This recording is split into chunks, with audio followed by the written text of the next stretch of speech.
Bab 10. Enhancing decision making atau meningkatkan pembuatan keputusan. Pada masa sekarang, pasaran perniagaan yang moden adalah persekitaran yang berasaskan data. Peranan data adalah untuk memperkasakan peneraju perniagaan untuk membuat keputusan berdasarkan fakta, trend dan nombor statistik. Tetapi dengan maklumat yang begitu banyak di luar sana, pemimpin perniagaan mesti menggunakan atau mendapatkan maklumat yang betul supaya mereka boleh membuat keputusan yang terbaik tentang strategi dan pertumbuhan. Antara objektif pembelajaran bab ini termasuklah apakah jenis-jenis keputusan dan bagaimana proses membuat keputusan berfungsi. Objektif lain termasuklah bagaimana sistem maklumat menyokong aktiviti pengurus dan pembuat keputusan. Seterusnya, bagaimana business intelligence dan business analytics menyokong proses membuat keputusan. Dan akhir sekali, objektif pembelajaran bab ini adalah untuk mengetahui bagaimanakah kumpulan pembuat keputusan menggunakan business intelligence dan apakah peranan sistem maklumat dalam membantu orang yang bekerja dalam kumpulan membuat keputusan dengan lebih cekap.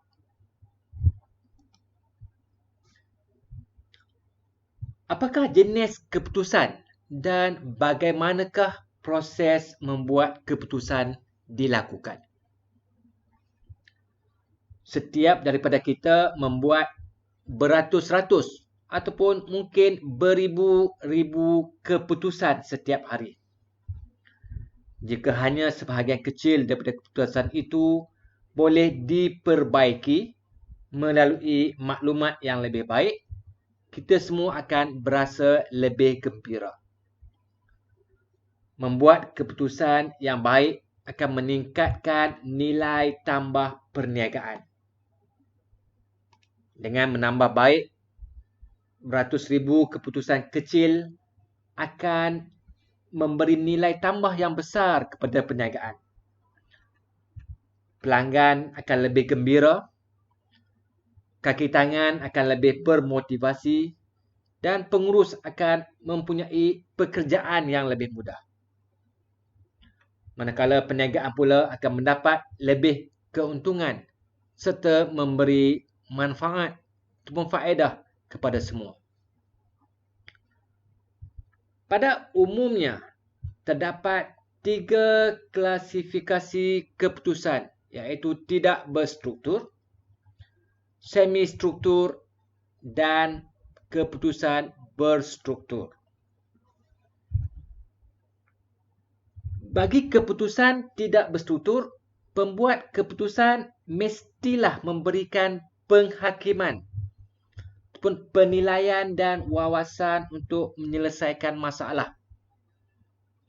Biasanya keputusan bagi tidak berstruktur ini dibuat pada peringkat pengurusan kanan atau peringkat pengurusan senior. Bagi keputusan jenis semi-struktur pula, iaitu yang terdiri gabungan daripada tidak berstruktur dan berstruktur, itu hanya sebahagian daripada masalah yang mempunyai jawapan yang jelas berdasarkan prosedur yang ada. Selalunya keputusan jenis semi-struktur ini dibuat oleh pengurus pertengahan.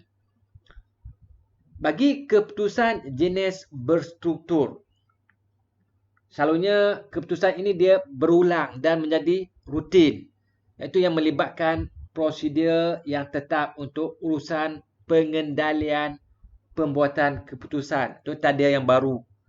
Selalunya keputusan jenis berstruktur ini dibuat di peringkat organisasi yang paling rendah.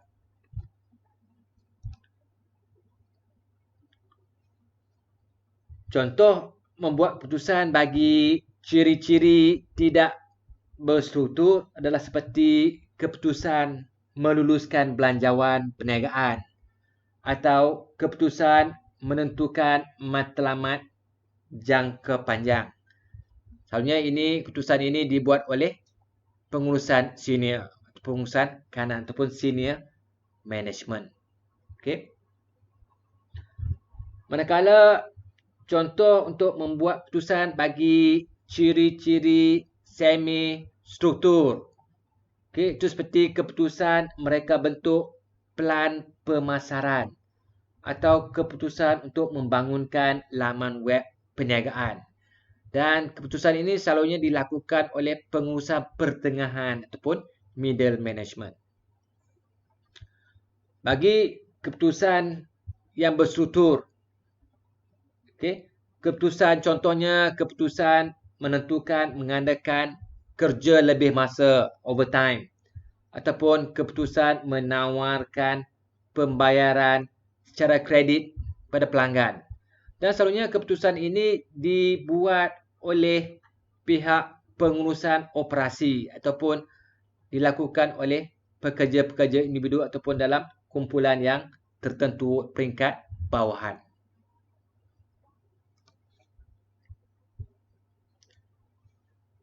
Jadi apakah jenis keputusan dan bagaimana proses membuat keputusan dilakukan?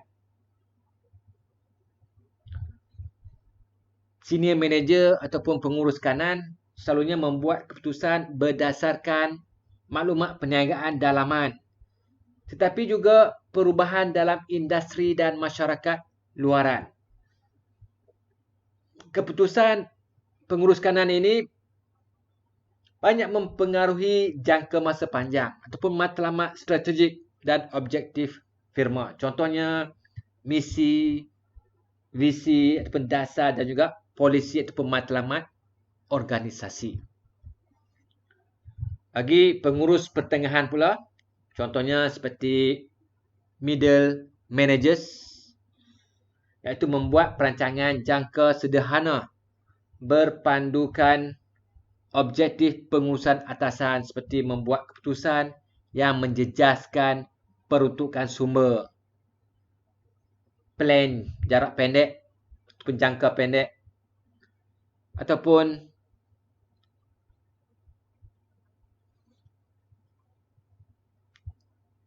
keputusan bagi prestasi jabatan tertentu untuk pasukan petugas, pasukan dan kumpulan projek khas.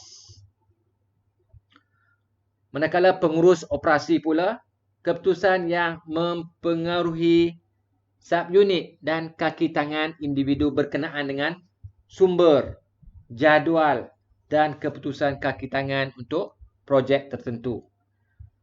Jadi pengurus operasi akan membuat perancangan khusus ataupun jangka pendek di mana penekanan terhadap tugas penyeliaan kerja operasi, pelaksanaan tugas harian pekerja agar matlamat organisasi tercapai. Dan bagi pekerja individu, itu keputusan yang dibuat akan mempengaruhi pembekal yang tertentu ataupun akan mempengaruhi pekerja yang lain. Dan yang paling penting keputusan yang dibuatnya adalah demi kepentingan pelanggan.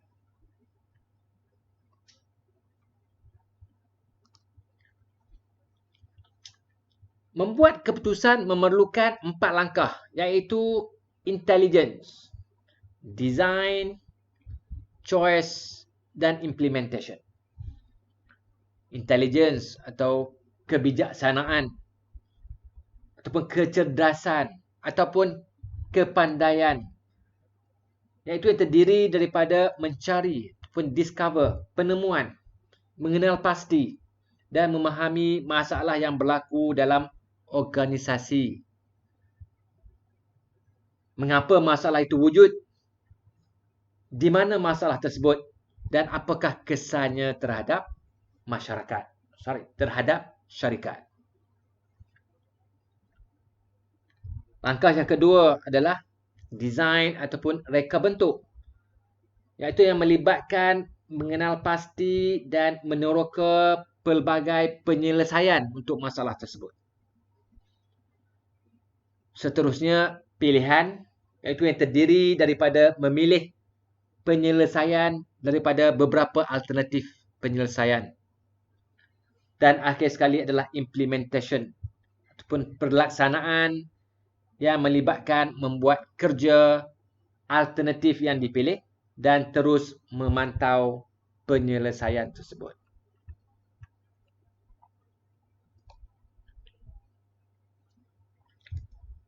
Semua orang membuat keputusan di semua peringkat organisasi. Matlamatnya adalah untuk memadankan 4 peringkat organisasi yang membuat keputusan bersama-sama dengan 3 jenis keputusan yang sesuai dengan sistem sokongan keputusan yang sewajarnya. Adalah penting untuk memahami peranan dan aktiviti yang berkaitan dengan membuat keputusan, dan sistem maklumat hanya boleh membantu dalam proses membuat keputusan. Sistem maklumat membantu dalam beberapa peranan yang dimainkan oleh pengurus. Penguruslah yang memainkan peranan penting dalam organisasi. Kita akan dapat memahami fungsi dan peranan pengurus dengan mengkaji model pengurusan klasik dan model tingkah laku contemporary ataupun moden. Model pengurusan klasik menggambarkan 5 fungsi pengurus sebagai merancang, mengatur ataupun menganjurkan, mengkoordinasikan ataupun menyelaraskan, memutuskan atau membuat keputusan, dan mengawal. Model klasik menerangkan fungsi pengurusan formal tetapi tidak menangani dengan tepat apa yang dilakukan oleh pengurus ketika mereka merancang, memutuskan sesuatu dan mengawal kerja orang lain. Oleh itu, kita mesti beralih kepada model tingkah laku contemporary yang telah mengkaji pengurus dalam tindakan harian. Melalui model contemporary ini, tingkah laku sebenar pengurus kelihatan kurang sistematik, lebih tidak formal, kurang mencerminkan atau reflektif, lebih reaktif dan kurang teratur daripada model klasik.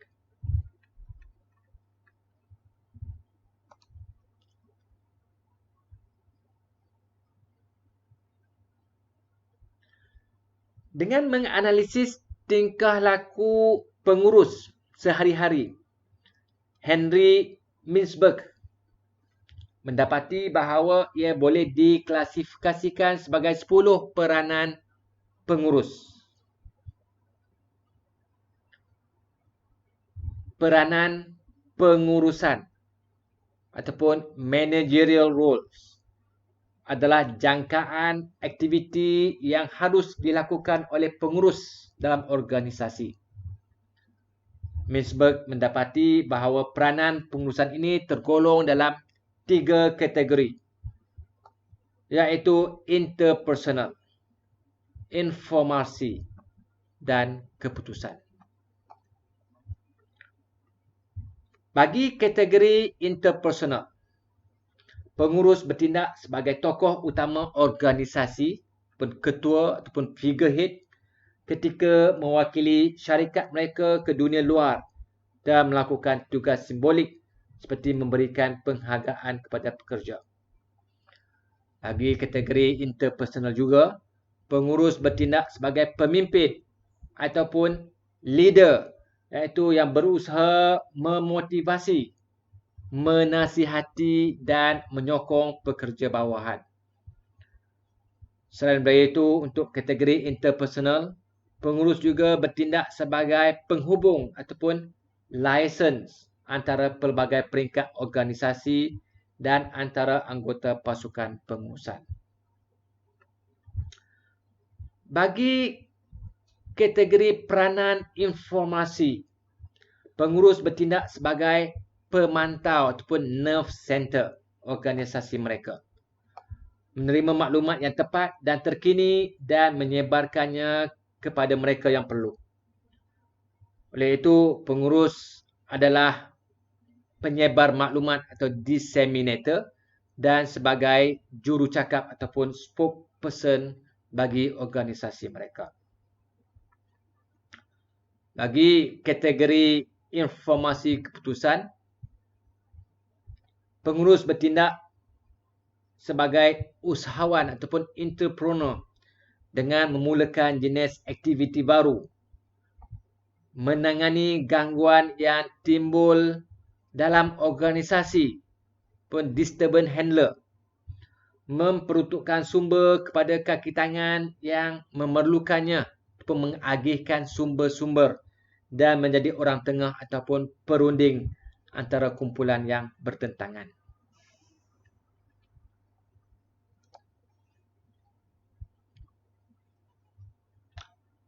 Walaupun dalam situasi membuat keputusan yang dapat dibantu oleh sistem maklumat, sistem maklumat mungkin gagal membantu menyelesaikan masalah atau membawa kepada keputusan yang lebih baik. Di slide ini menerangkan 3 sebab utama mengapa pelaburan dalam sistem maklumat tidak selalu menghasilkan hasil yang positif, iaitu kualiti maklumat, saringan ataupun tapisan pengurusan dan budaya organisasi. Keputusan berkualiti tinggi memerlukan maklumat yang juga berkualiti tinggi. Sekiranya output sistem maklumat tidak memenuhi kriteria kualiti ini, pengambilan keputusan akan menyebabkan penderitaan. Walaupun dengan maklumat yang tepat mengikut masanya, beberapa pengurus membuat keputusan yang buruk. Pengurus, seperti juga manusia lain, menyerap maklumat melalui rangkaian saringan untuk memahami masalah di sekitarnya. Pengurus mempunyai banyak pilihan dan kecenderungan ataupun bias untuk menolak maklumat yang tidak sesuai dengan konsep sebelumnya. Organisasi adalah birokrasi dengan kemampuan dan kecekapan yang terhad untuk bertindak dengan tegas. Pengurus mempunyai kuasa untuk menentang dan menolak keputusan yang melibatkan kepada perubahan dalam organisasi.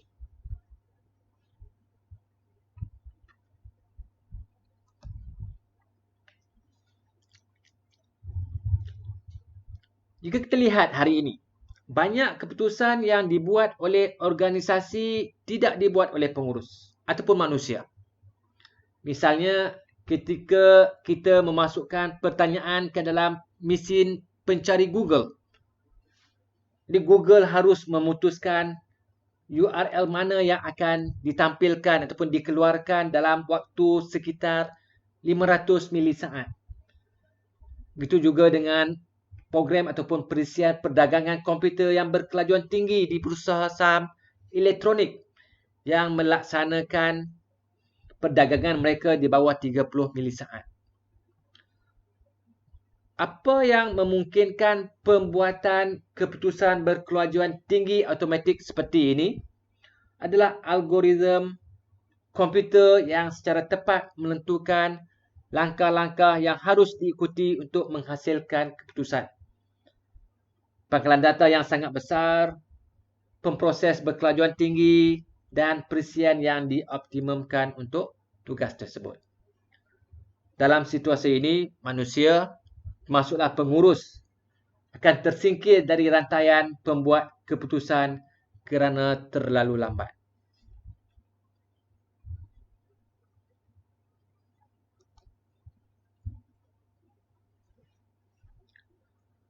Slide ini memperkenalkan anda kepada pelbagai jenis sistem yang digunakan untuk menyokong pembuatan keputusan pengurusan. Pada asasnya, semua sistem sokongan keputusan ini adalah business intelligence dan infrastruktur analisis perniagaan yang menyediakan data dan alatan analitik untuk menyokong pengambilan keputusan. Jadi apakah yang dimaksudkan sebagai business intelligence? Business intelligence adalah istilah yang digunakan oleh vendor ataupun pembekal perkakasan dan perisian serta perunding teknologi maklumat untuk menggambarkan infrastruktur pergudangan, penggabungan, pelaporan dan analisis data yang berasal dari persekitaran perniagaan termasuklah big data. Jadi business intelligence merupakan prasarana asas atau infrastruktur untuk mengumpul, menyimpan, menganalisis dan membersihkan data dan menyediakan maklumat yang relevan kepada pengurus atau perniagaan. Manakala business analytics pula adalah istilah yang lebih memfokuskan kepada alat ataupun tools dan teknik untuk menganalisis dan memahami data. Contohnya adalah seperti online analytical processing ataupun OLAP, statistics, models dan data mining. Di business intelligence dan analytics adalah produk yang ditentukan oleh vendor teknologi dan firma perunding.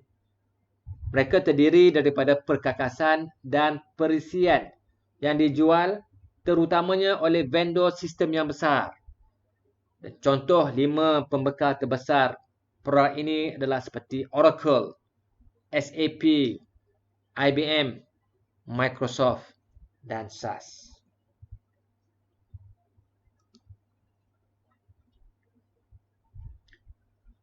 Terdapat 6 elemen dalam persekitaran business intelligence ini, iaitu yang pertama, data dari persekitaran perniagaan.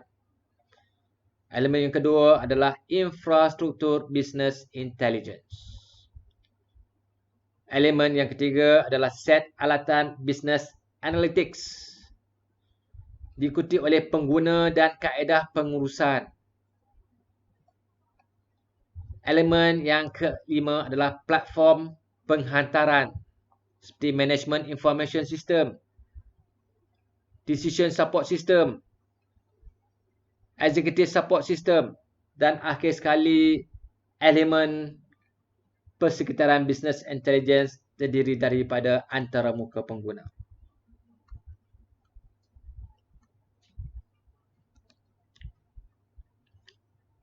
Grafik ini melihat pelbagai elemen dalam persekitaran business intelligence. Dari data dari persekitaran perniagaan, iaitu di mana perniagaan mesti berurusan dengan data berstruktur dan tidak berstruktur dari pelbagai sumber yang berbeza.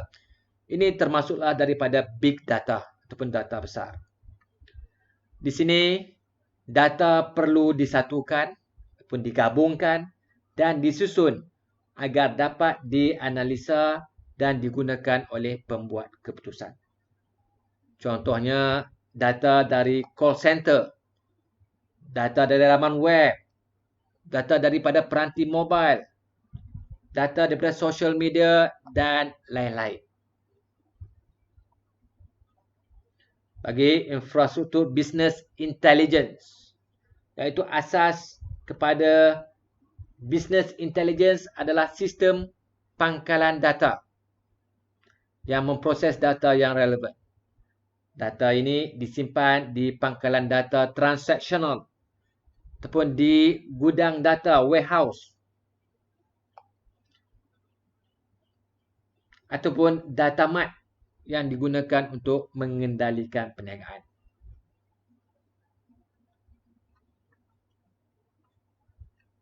Bagi elemen set alatan business analytic, iaitu alat perisian yang digunakan pengurus untuk menganalisa data, menghasilkan laporan, menjawab soalan dan mengesan kemajuannya menggunakan petunjuk prestasi utama. Contohnya seperti model, data mining, online analytical processing, alatan laporan serta pertanyaan, termasuklah big data analytic. Elemen seterusnya adalah pengguna dan kaedah pengurusan, managerial users and methods. Itu pengurusan prestasi perniagaan dan kaedah kad skor seimbang, balance scorecard, yang membantu pengurus memberi tumpuan kepada petunjuk prestasi utama dan analisis strategi industri. Elemen seterusnya adalah platform. Itu semua maklumat dari management information system, decision support system dan executive support system disatukan dan dihantar ke tahap pengurusan yang sesuai. Akhir sekali, elemen bagi business intelligence adalah antaramuka pengguna ataupun user interface. Sistem business intelligence dan analytics mudah untuk memaparkan data secara visual sehingga memudahkan untuk memahami dengan cepat maklumat mengenai pelbagai peranti pengkomputeran. Contohnya seperti laporan, dashboard, scorecards, desktop, mobile, web portal dan social media.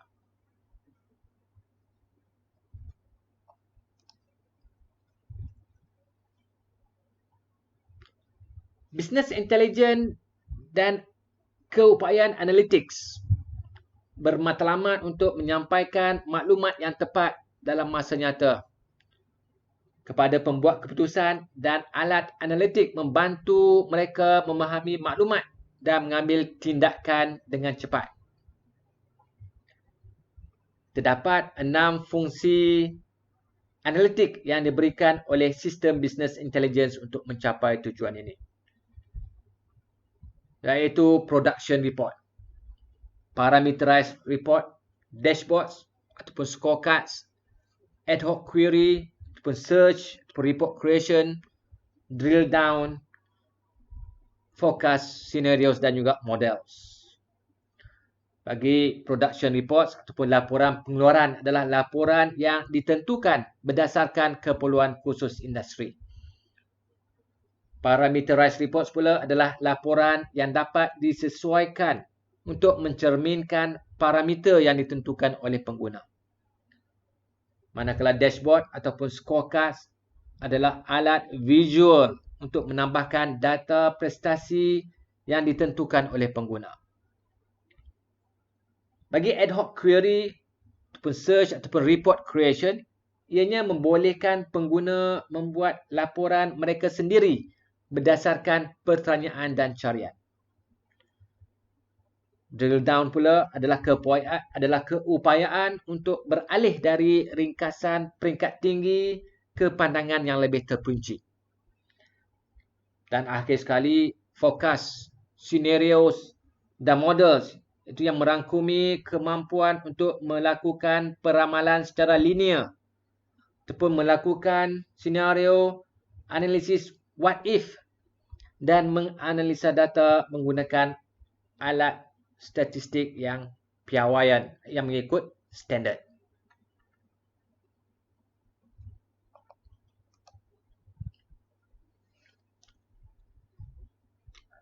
Keupayaan penting business intelligence dan analytics adalah keupayaan untuk memodelkan peristiwa dan tingkah laku masa depan, seperti kebarangkalian pelanggan akan bertindak balas terhadap tawaran untuk membeli produk. Predictive analytics atau analisis ramalan menggunakan pelbagai data dan teknik untuk meramal trend masa depan dan corak tingkah laku ataupun behavior patterns, seperti analisa statistik, data mining ataupun perlombongan data, historical data ataupun sejarah data, dan assumption ataupun andaian mengenai keadaan masa depan untuk meramalkan trend dan corak tingkah laku masa depan. Analisis ramalan disatukan ke dalam banyak aplikasi business intelligence untuk penjualan, pemasaran, kewangan, pengesanan penipuan dan kesihatan. Salah satu aplikasi yang paling terkenal adalah pemarkahan kredit atau credit scoring, iaitu yang digunakan di seluruh industri perkhidmatan kewangan. Contohnya, apabila kita memohon kad kredit baru, model score ataupun credit scoring ini akan memproses sejarah kredit, permohonan pinjaman dan data pembelian anda untuk menentukan kemungkinan anda membuat pembayaran kredit pada masa yang tepat. Jadi banyak syarikat menggunakan analisis ramalan untuk meramalkan tindak balas terhadap kempen jualan langsung. Dengan mengenal pasti pelanggan yang kurang cenderung untuk bertindak balas, syarikat dapat menurunkan kos pemasaran dan penjualan mereka dengan membuang kumpulan ini dan memfokuskan pada pelanggan yang lebih meyakinkan.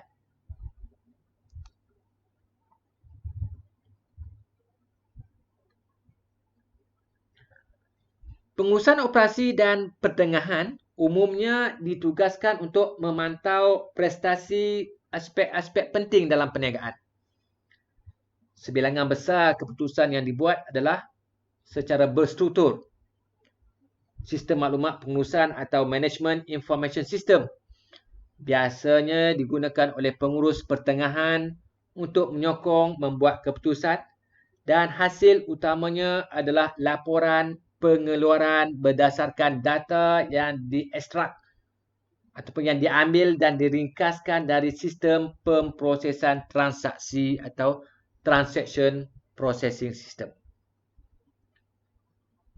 Ciri-ciri MIS ini, Management Information System ini, termasuklah digunakan untuk membuat keputusan berstruktur dan semi-struktur, memberikan laporan berdasarkan aliran data, memberi kawalan umum organisasi, menyediakan laporan pengeluaran, itu yang merupakan output utama, dan menyediakan laporan pengecualian ataupun exception reports.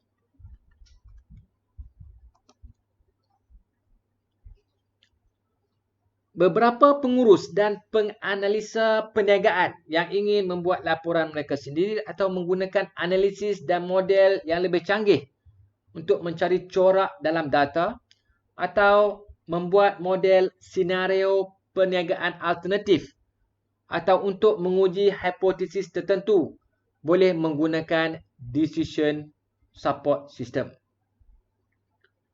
Jadi decision support system atau sistem sokongan keputusan adalah platform penyampaian business intelligence untuk kategori pengguna ini dengan kemampuan untuk menyokong pembuatan keputusan semi-struktur. Decision support system lebih bergantung kepada pemodelan daripada management information system, iaitu yang menggunakan model matematik atau analitik untuk melakukan analisis what if ataupun jenis lain seperti sensitivity analysis, backward sensitivity analysis, online analytical processing, dan multi-dimensional analysis seperti pivot tables.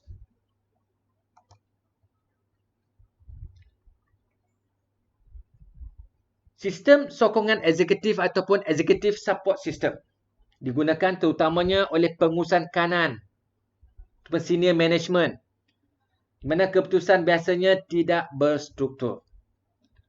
Executive support system membantu pengurus eksekutif menentukan pada maklumat prestasi yang sangat penting yang mempengaruhi keseluruhan keuntungan dan kejayaan syarikat. Ini terdapat dua bahagian untuk membangunkan executive support system, iaitu dengan menggunakan kaedah balance scorecard dan business performance management. Balance scorecard adalah kerangka kerja untuk mengoperasikan rancangan strategi syarikat dengan memfokuskan pada hasil yang dapat diukur pada 4 dimensi prestasi perniagaan, iaitu financial ataupun kewangan seperti aliran tunai dan keuntungan pelaburan. Dimensi yang kedua adalah business proses ataupun proses perniagaan seperti bilangan aktiviti, masa melaksanakan proses dan keberkesanan sumber. Dimensi yang ketiga adalah customer ataupun pelanggan seperti prestasi penghantaran, kualiti, kepuasan pelanggan dan kesetiaan pelanggan. Manakala dimensi yang terakhir adalah pembelajaran dan pertumbuhan seperti kadar pelaburan, peratusan gender dan lain-lain. Di prestasi pada setiap dimensi diukur menggunakan petunjuk prestasi utama ataupun Key Performance Indicator ataupun KPI.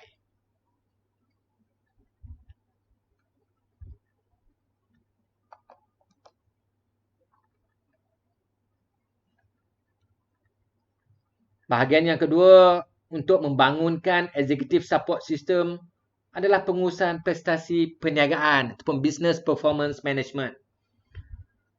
Jadi business performance management menterjemahkan strategi syarikat secara sistematik seperti differentiation, low cost producer, scope of operation supaya menjadi sasaran ataupun target operasi. Jadi setelah strategi dan sasaran dikenal pasti, satu set KPI dibangunkan untuk mengukur kemajuan dalam menuju sasaran. Prestasi syarikat kemudian diukur dengan maklumat yang diambil dari sistem pangkalan data enterprise. Business Performance Management menggunakan idea yang sama dengan balance scorecard tetapi dengan strategi yang lebih baik. Data korporat untuk executive support system dibekalkan oleh aplikasi enterprise yang sedia ada seperti enterprise resource planning, supply chain management dan customer relationship management. Executive support system juga menyediakan capaian ke perkhidmatan berita, ke pangkalan data pasaran kewangan, maklumat ekonomi dan apa sahaja data luaran yang lain yang diperlukan oleh pengurus eksekutif.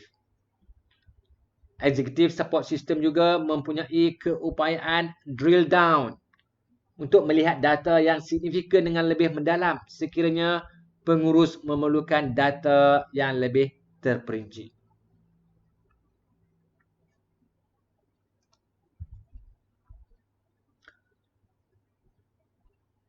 Jenis business intelligence yang lain yang menyokong pembuatan keputusan ialah decision support system, ataupun sistem sokongan pemutusan.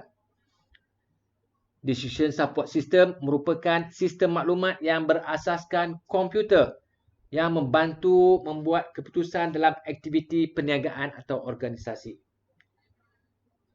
Ia mengandungi sistem berasaskan pengetahuan ataupun knowledge base. Dan perisiannya adalah berbentuk interaktif yang membantu membuat keputusan dengan mengumpul semua maklumat yang didapati dari data mentah, dari dokumen ataupun dari pengetahuan peribadi atau model perniagaan untuk mengenal pasti masalah supaya keputusan dapat dilakukan. Decision support system membantu pengurus menganalisa sesuatu di luar jangkaan dan yang memerlukan tindakan segera.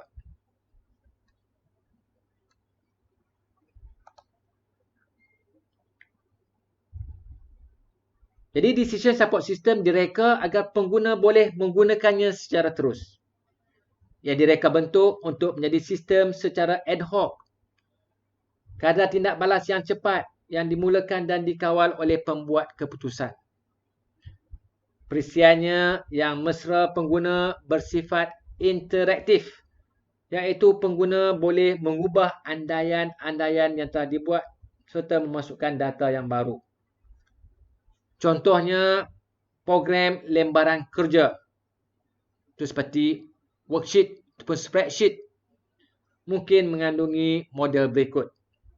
Iaitu dia boleh mengandungi simple accounting relationship among variables ataupun future value, linear programming, multiple regression forecasting dan capital budgeting present value.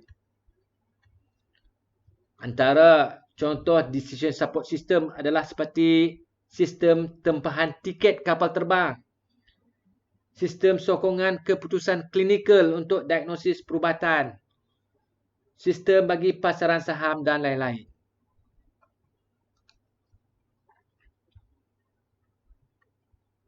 Kepentingan decision support system ialah ia meningkatkan kecekapan peribadi ataupun enhance effectiveness. DSS juga mempercepatkan proses dalam membuat keputusan. Ini menjimatkan masa. Ia juga meningkatkan kawalan organisasi, menggalakkan penerokaan dan penemuan untuk pembuat keputusan, mempercepatkan menyelesaikan masalah dalam organisasi, seterusnya menjimatkan kos, memudahkan komunikasi interpersonal. Decision support system juga menggalakkan pembelajaran atau latihan, menjana bukti baru untuk menyokong keputusan, mencipta kelebihan untuk persaingan dalam perniagaan dan mendedahkan pendekatan baru untuk menyelesaikan masalah.